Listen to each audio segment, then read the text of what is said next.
to speak for the group. I think the three things we want to discuss topically are healthcare, the Antiquities Act, and the census.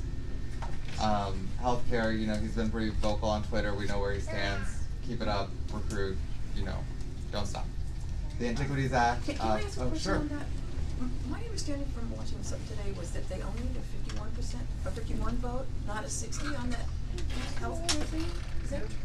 Yeah. If they stay within certain parameters. Oh, if it's a budget reconciliation, if they stay within the parameters to allow to act as a budget reconciliation measure, then I think they need 51. But yeah. If it's a true legislative effort, it has to be 60. If it's going to increase the deficit, my understanding. yeah. And That's then part they of have it. to get a report, don't they, before They they have can to even get they can get to 51. The scoring, yeah. Has that CDO. scoring come out yet? No. No. Does it really even come out?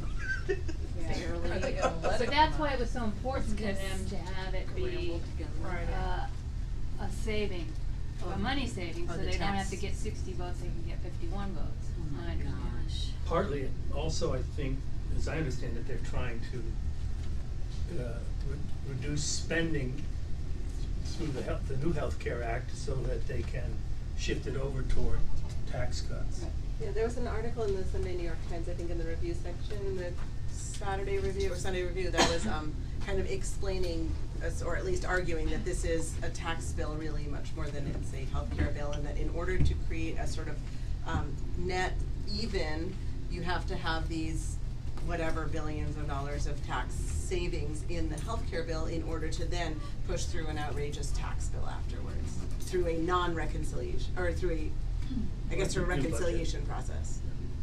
So what's the Democratic strategy? Are they working to actually come up with something, or are they just hands off and hoping that they don't get the votes, and we just keep lobbying the other Republicans that might? I think that's a good question, and at this point, beyond what we're capable of answering, in that, you know, whether the Democrats sort of fight it, or whether there's some sort of bridge between Senate and Republicans and Democrats. It's not. We don't have the answer to that. I don't think the Senate Democrats have the answer to that yet. But that's a good question. We've got to table that one a bit. Sorry for the interruption. No, please. That's You know, good. I'm not, we're a flat organization. The Antiquities Act, there's been a lot of talk about Trump repealing. I haven't heard about the Antiquities Act. So the Antiquities Act allows the president to designate certain federal lands as protected. And there's talk of a pullback on that, and the industries that would most likely benefit from these are oil, gas, mining, logging, and ranching. We would like the senator to please be vocal about no pullback of protected lands, particularly because there's a segment of Hawaii that Obama just designated one of the marine national monuments. Yeah, so let's Kind of his baby.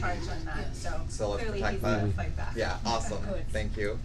And then the census, which a lot of people are hot about right now, so I will defer to the people who were at the Sunday Indivisible meeting who want to talk about some of their top concerns. On the Marine Reserve issue, there's... It really is the entire Antiquities Act, we don't want to focus just on Hawaii, okay, but like alright then. generally and locally. Okay.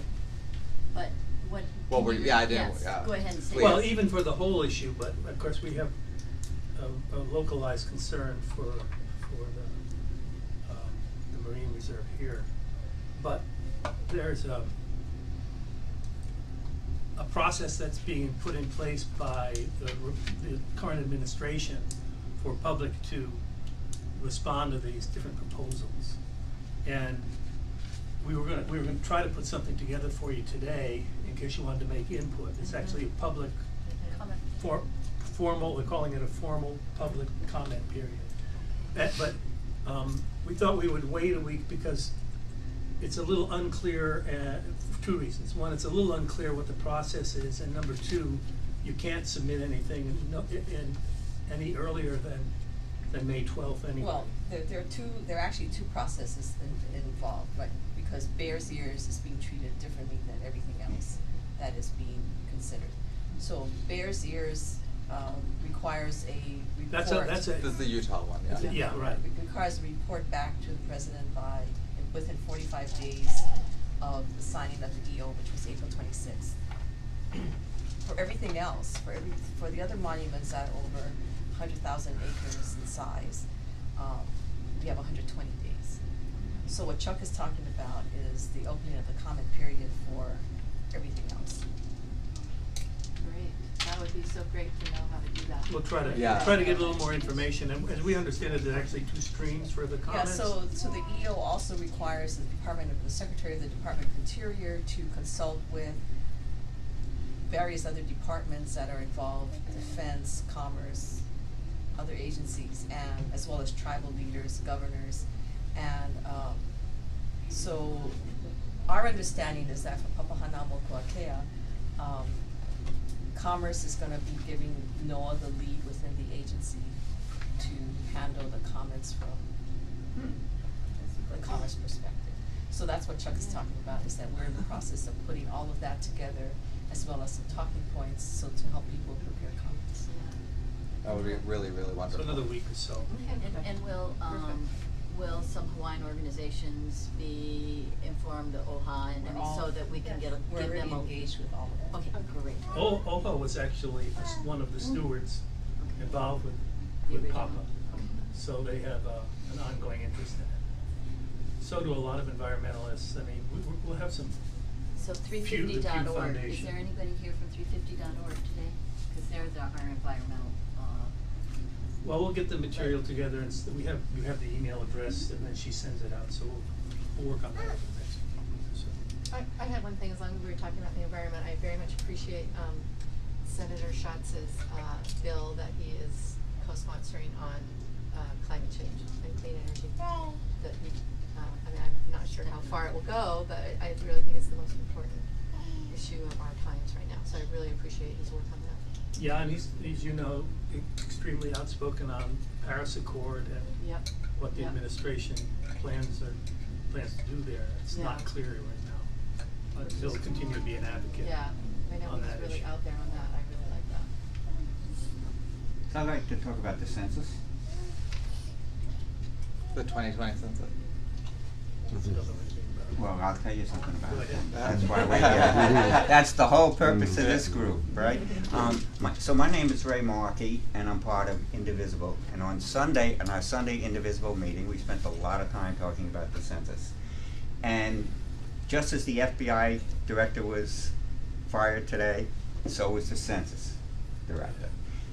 The reason being is the census is coming up in 2020, right?